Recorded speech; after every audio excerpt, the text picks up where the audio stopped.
po, magandang hapon po sa lahat ng mga idol ko dyan at lahat na nanonood ng aking video. Ayan mga idol, meron po sana akong sa inyong ipapakita na isa po nagtitinda ng buko. Ngayon po may isa po siyang problema sa kanyang anak po. Meron po sakit na puso, so kailangan po niya ng allowance po sa pag-check up po ng kanyang anak dahil po sa mga buto-buto, saka gamot sa pang-araw-araw po niya sa tinuturok po sa puso. Ito po sila mga idol. Ayan. Pakita mo natin ano yun. Yan po ang kanila pong hanap buhay, nagtitinda po ng buko mga idol. Ayan. Yan po kinakinabubuhay po nila sa araw-araw. Ngayon po nagka-problema po sila. Ito po yung kanyang nanay, ito po yung kanyang anak na may sakit sa puso. Ayan po mga idol. Ako po yung lumalapit po sa inyo ng taos puso, sa mga ginutuhang puso na sana po ay humingi po kami konting tulong para po sa kanyang anak na may sakit sa puso. Kailangan po niya ng budget po sa pagpapatika po ng buto. Isa po sa buto, may sakit din po sa buto mga kaidol. Yan po. Nanay, interviewin po natin sila mga kaidol. Ayan. Sige te. Hello po, good afternoon.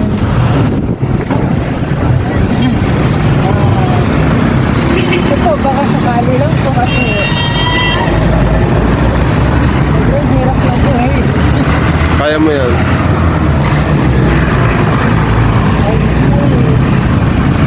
Mahirap po kasi akong anak na may sakit. Ngayon, hirapan ako kasi yung anak buhay ko ganito lang. Nakakapagtinda lang ako, puro isa na lahat. Kaso nga lang, kailangan magtsaga. Kasi kailangan ko kumita pa sa kanila.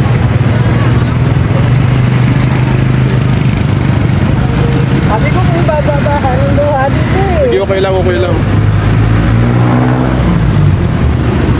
Bilang isang nanay kasi napakahirap na hindi mo maibigay yung pangangailangan ng anak mo lalo na sa kalagayan niya. Gusto ko man humingi sa mga may yung mga may katungkulan, hindi ko magawa kasi pag humingi ko ako magtinda, wala kaming ibibili ng pagkain namin para sa gabi. Ang daming mga bayaran kasi. Nabaon na ako sa utang, kaya hindi ako makaahon. Lalong hindi ko mabigay yung pangangailangan ng mga anak ko. Kaya sana po kung Tumagin ang puso. meron po sanang makatulong, makahingi ako kahit konti lang po, may pagpatulong ng inject ng anak ko kasi nahinto nga po. Dapat po talaga 10 years po yung gamutan sa inject kasi po isang kahit pambili talaga ng pang-inject na wala po. Kaya nahinto. Tapos kailangan pa po matest yung sa lumos na hindi ko rin magawa kasi nangangailangan ako ng 15,000 Lakas naman ito. hindi ako makapag-provide kasi ang laki. Dito nga lang sa pagkain namin nahihirapan ako. Kaya mas sabi ko sa anak ko, taste lang be, sabi ko. Magkano dito mo? 15 eh. Nandyan pa nga yung na kailangan kong ipatest. 50,000? 15 po. 15,000. Monthly po yun. Kaso lang. 15,000 monthly po yung kailangan Opo, niyo. kaso wala talaga. Hindi ko kaya. Kaya humingi pa akong tulong. Humingi po sana ako ng tulong. Kung meron lang po. Sa mga guninto ang puso. Sabi kasi ni Kuya, wala namang mawawala kung susubukan ko. Ang hirap po kasi lumapit. Nahiya po talaga ako kasi hindi ko kaya. Ang hirap ng buhay. Wala akong malapitan sa mga kamag-anak.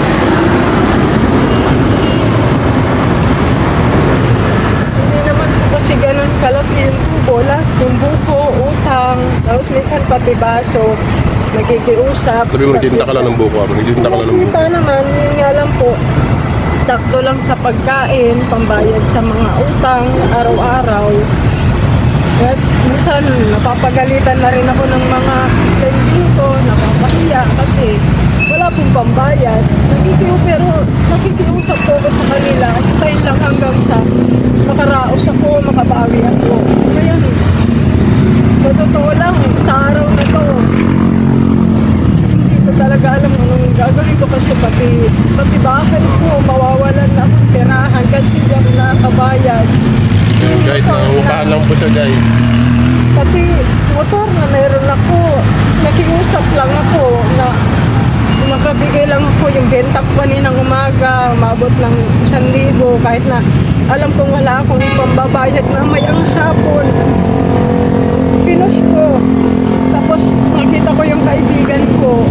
Salamat kay Lord kasi gumagawa siya ng way para makabayad ako. Ang hirap ko. Hindi ko talaga alam gagawin ko. Ito po guys yung kanyang Gusto anak. ko na sumuko, kaso lang yung anak ko, yun lang yung nagiging lakas ko. Ang hirap. Ayan po yung kanyang anak guys. Ayan. Anong kailangan sasabihin mo na Meron man pong tutulong sa akin. Maraming salamat po sa inyo. Sana po matulungan. Kailangan din po, humingi po din po siya ng tulong po sa mga gandang puso. Ayan. Salamat po sa mga... Ayun po kanilang hanap buhay mga ka-idol. Ayan.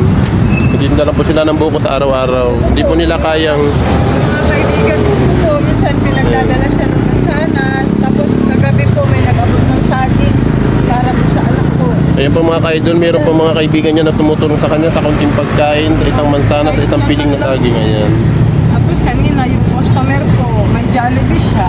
Pinabutan yung anak ko. Kaya sabi ko, salamat talaga kahit pa paano. Pero Ayan po, ganyan po katindi ang hirap po ng buhay ng mga ka-idol. Di bali sana po kung mahirap ka lang, wala ka ng... walang may sakit. May sakit na matinding sakit, na katulad po sakit sa puso, yung may butas po yung puso ng anak niya, ayan. Yan po ang pinakamalaking pagsubok po, ayan. Pero wag po tayong bibitiw, kaya po natin yan, nandiyan po si Lord, ayan.